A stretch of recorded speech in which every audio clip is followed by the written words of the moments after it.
I swear to God, every single state has its own Badlands.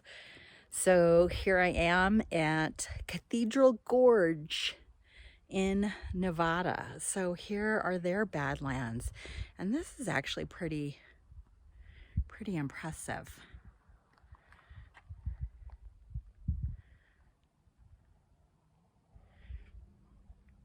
Here, let me get to the other side. Isn't that cool? I always feel like I'm on the set of like some Star Wars movie.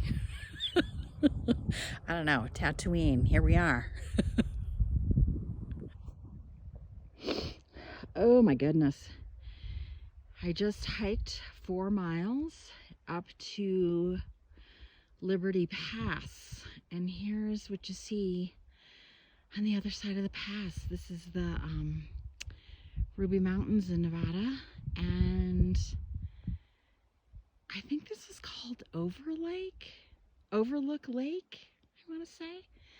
Anyway, this is about 10,500 feet, and this will be an 8-mile hike for me. This will definitely be a long hike for me. I haven't hiked this long in a really long time, so yay me. So freaking beautiful. Hey, welcome back. It's Sarah from Roadworthy. Welcome to the West Edition. So as I suspected when my husband and son were with me, I wasn't really able to film very much. And in fact at all. Where did we go? We went to Mesa Verde, we went to the Grand Canyon, we went to Zion. So that was just great. We had thunder and lightning in Zion, and we tried to go hiking, and the mud was like this thick. It was, anyway, that was a bit of an epic fail, but so too, it was a little bit rainy that day, so we weren't even really able to see the colors of Zion, but it was still pretty cool to see sort of the mountains in the mist kind of a thing. So I dropped them off in Las Vegas, and it was raining in Vegas, and I did get to drive through, the rivers running down the streets. People drive crazy in Vegas. Like, people just went through red lights. And the street organization was like nonsensical. I'll drive anywhere, but probably driving, in a van in Vegas was probably, that's not on the top of my list. And so then I went to Great Basin National Park, which is one of the least visited national parks in the country. I'll insert some pictures here. I was going to do some filming of a hike, but it was so windy and gusty that you wouldn't have been able to hear anything. So I'll insert some pictures, but so people were trying to summit Mount Wheeler, which is the highest mountain in the park, and people failed because they were afraid they were going to get blown off the mountain, literally. I hiked up about 11,000 feet. So I was huffing and puffing to see the bristlecone pine trees. So I'll insert some pictures of those. But those are one of the most long-lived organisms on the planet. So the pictures that I have here, I think most of these trees are around 3,500 years old. They can live to about 5,000 years old. And because their wood is so dense and resinous, they don't rot very easily. And so the dead trees can remain standing for like another 2,000 years. So they're crazy. They're just amazing.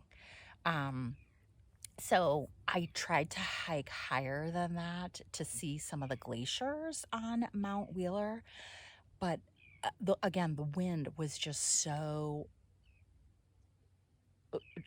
gusty that I was like, this is miserable. So I aborted that. But anyway, so after that, I headed up north here. So these are the Ruby Mountains. And then this behind me is Ruby Lake National Wildlife Preserve. Um, so a lot of fishing happening around here. I don't know what they're fishing for. A lot of apparently duck hunting, waterfowl hunting in the fall, I'm guessing. Um, and a lot of birds, just migrating birds. Um, so I'm looking around to see what I can see here. So, canvasback ducks are the predominant species here. So you might see some ducks roaming around. And then they have some pretty mature ducklings roaming around. So I've seen a lot of ducklings actually swimming around kind of independently. So I think they're just about done with their duckling stage. I don't know what to call that. They're getting ready to launch. There, if you see anything white roaming around, there are ibises. So you may be like, oh wow, there's swans back there. No, they're ibises. And I have seen one heron. So herons do migrate through here. So very cool, very beautiful. Lots of like swifts and I don't know, just I'm not a super huge birder. My brother-in-law, interestingly, is. So he's like, take pictures of the birds for me, record bird sounds, you know. So anyway, I'm trying to do my family duty here. Um, but anyway, I thought I would, it's been a while, so I thought I would sort of catch up and let you know what I've been reading. It's been a little bit, so I've got a couple things to talk about. Um, so first thing I finished was Salvage This World by Michael Farris Smith. And he writes Southern noir.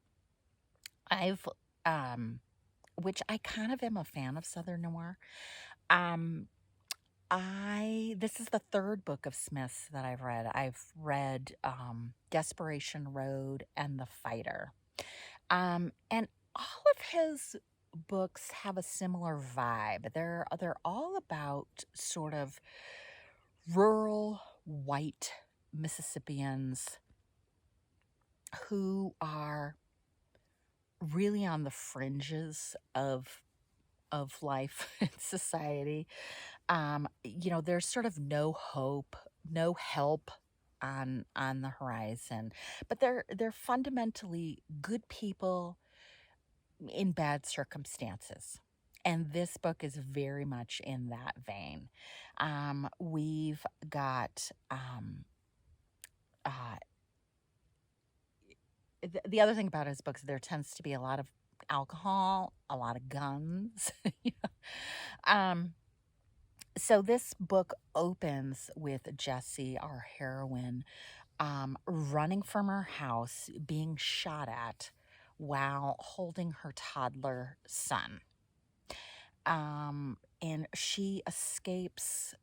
So you don't quite know why she's being chased or shot at. And she decides to seek refuge with her estranged father. And eventually her partner, Holt, tracks her down and the three of them, her dad is Wade, the three of them sort of band together to sort of escape their circumstances. I kind of don't want to go too much into what's happening, but In his past, Holt worked for a revivalist preacher, Ulcer. Very much fire and brimstone kind of a deal.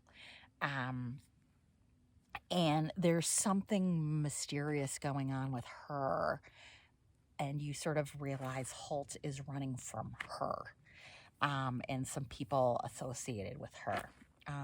You don't know why, you don't know what, blah, blah, blah. And you sort of go back in time and you get Holt's story. You get how Jessie and Holt met, how Jessie and her father became estranged. Um,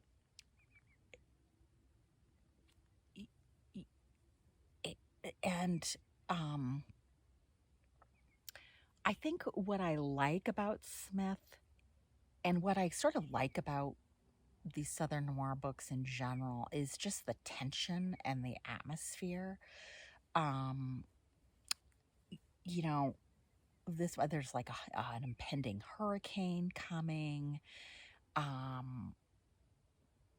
There's these floods and rains, and there's just an apocalyptic feel to it.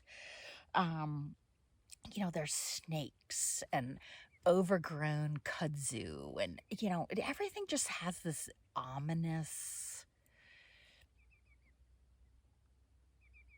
thing, vibe to it. There's just sort of wanton death and destruction. You see dead animals, and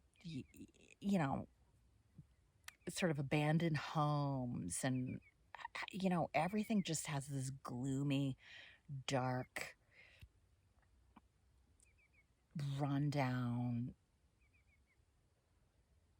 setting that it just creates a lot of tension and just this dread atmosphere.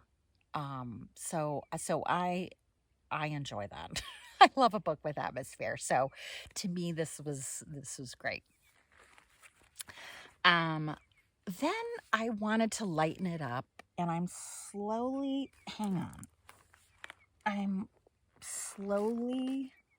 falling down this embankment. Okay, here we go. This looks better.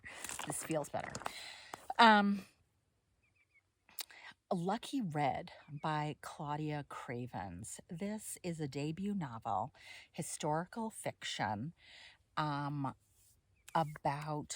Bridget and her adventures as a prostitute in 1877 Dodge, Kansas.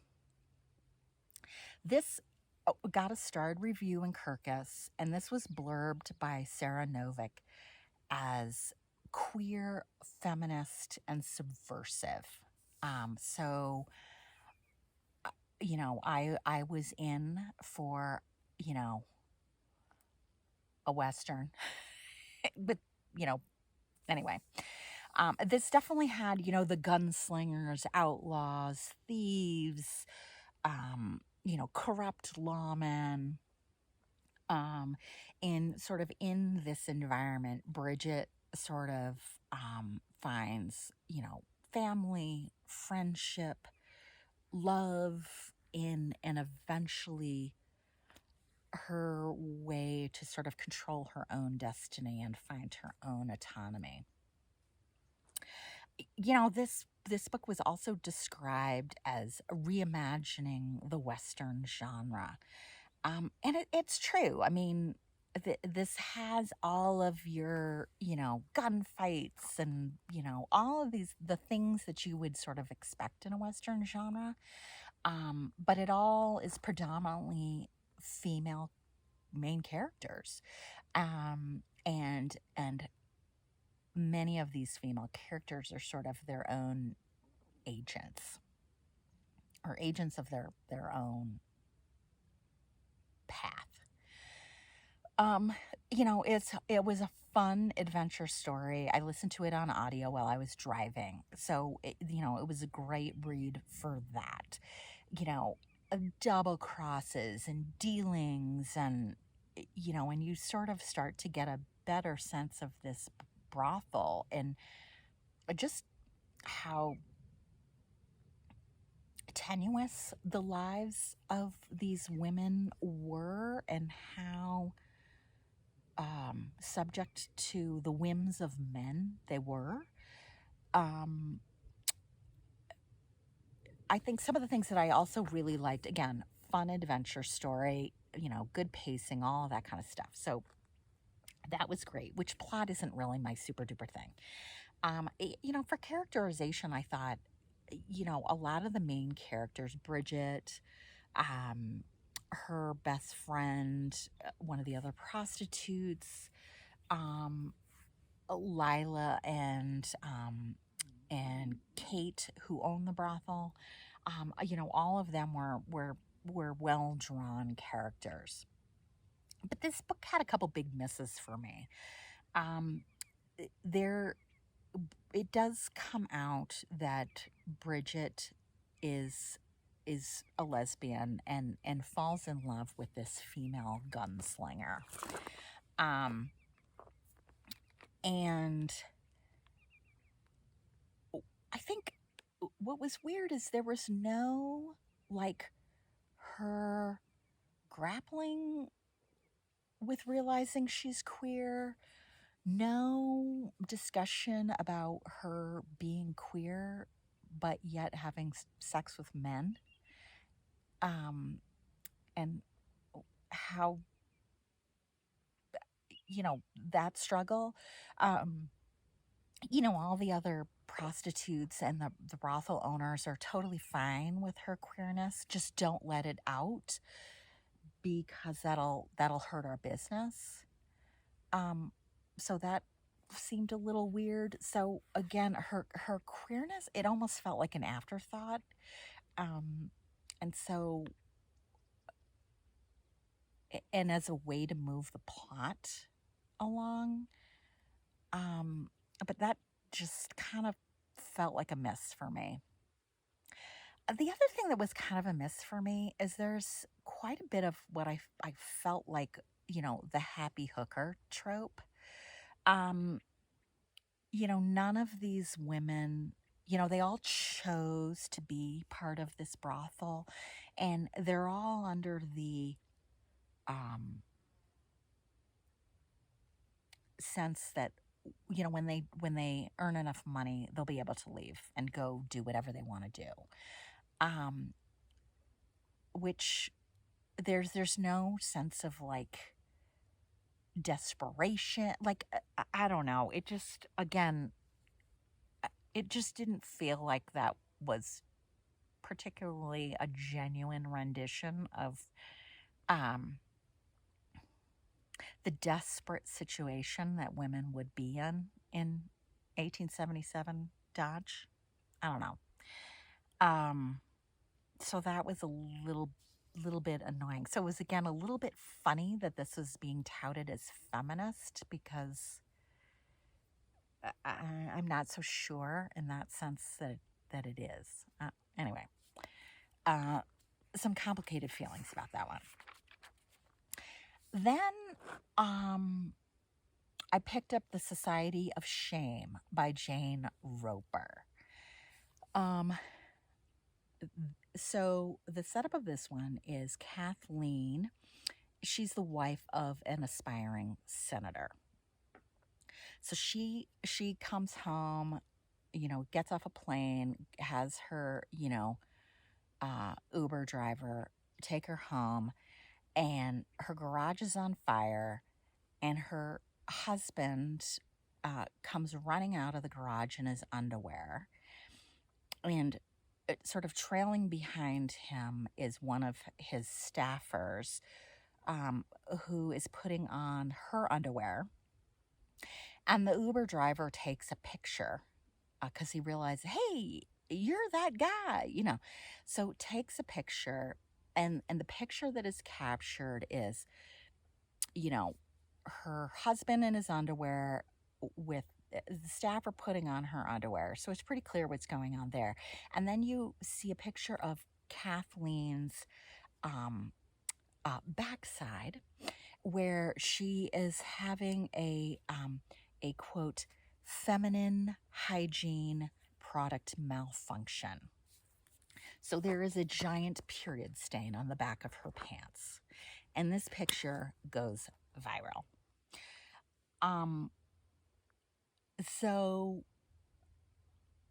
this book is really, it's a satire of social media stardom, internet activism. This book is actually kind of hilarious. So Kathleen, she wants us to just go away, right? She's just humiliated. Her husband's having an affair. Now it's plastered all over the internet.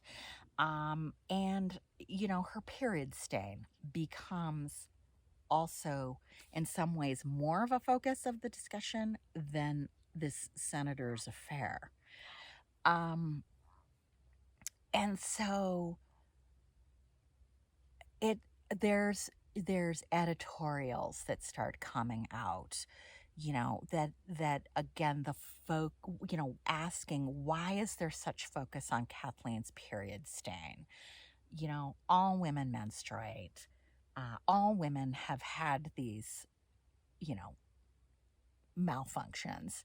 That the focus on this period stain is just misogynistic and a way to reinforce to women that their bodies are unclean.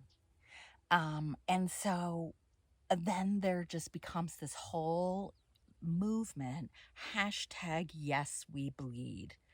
And so Kathleen, again, she just wants us all to go away, and she's reading Twitter, she's reading Facebook, and I mean, some of the tweets, it's hilarious. Like she'll read, so the book will have all these tweets, it'll have copies of, Instagram posts and snippets from various articles, from BuzzFeed and, all these, anyway. And like, they're just hilarious. So you'll get a tweet from, Mother Moon Goddess and, anyway, there just becomes this whole yes we bleed movement. There's a march on Washington, menstrual rights and advocating for there shouldn't be taxes on menstrual products, and menstrual products should be available in all public bathrooms, and how the access to feminine hygiene products is a real issue for poor women, refugees, blah, blah, blah. So, like any good satire, there's actual real issues being discussed in amongst the hilarity. So that's sort of the first, I would say, third of the book. And finally, Kathleen decides she is going to sort of leverage her newfound fame and use it as a way to sort of battle the humiliation and sort of take control of the narrative and take control of her own story and forge her new identity. And what happens in the book is, of course, she sort of gets caught up in her own success and her own fame and sort of loses sight of sort of what she was trying to do by becoming public anyway. So, again, I found this book hilarious. But for me, once Kathleen started to also post on public and social media, and of course she becomes a speaker at the Yes We Bleed March on Washington. She's on Oprah, she's on Good Morning America, like she's doing the whole thing. Once that all starts to happen, I kind of lost interest. Um, it's still very funny, but I don't know. I just found myself losing interest in the story. So this is definitely a nice summer read. This would be perfect for the beach. And I don't mean that in a negative way. You can pick it up, put it down. It's funny, but there is, again, actual things that are being, you know, discussed in here. So there is some meat on the bone, so to speak. So I think this was a great summer option. There you go.